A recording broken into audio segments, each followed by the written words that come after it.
আজকে প্রায় বিগত 2 মাস ধরে রাষ্ট্রের গুরুত্বপূর্ণ দায়িত্বে যারা আছেন তারা কি দেখেন না রাষ্ট্রের কোন কোন উল্লেখযোগ্য সমস্যা, এই সমস্যাগুলো সমাধান করার কোনো পদক্ষেপ আপনারা কেন নিচ্ছেন না? এই জাতি আপনাদেরকে অনেক প্রত্যাশা নিয়ে ওই মঞ্চে আনয়ন করেন নাই। আপনারা কেন নির্বিঘ্নে সেই কাজগুলো করতে পারতেছেন না?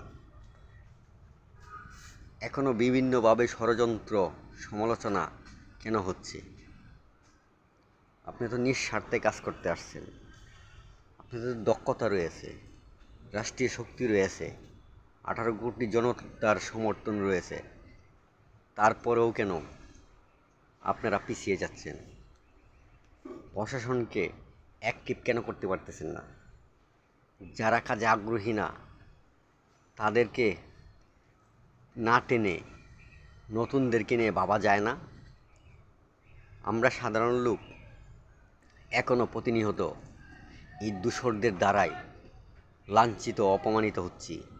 আমাদের নাকের ডগায় তারা নাকে তেল দিয়ে ঘুরে বেড়াচ্ছে, অন্যায় অবিচারের দূষর হয়ে আবার আবির্ভূত হচ্ছে। এইগুলা কি উপদেষ্টাগণ দেখেন না? দায়িত্বে যারা আছেন তারা কি দেখেন না? তাদের কি উচিত না দ্রুত এই সমস্যার সমাধান করা?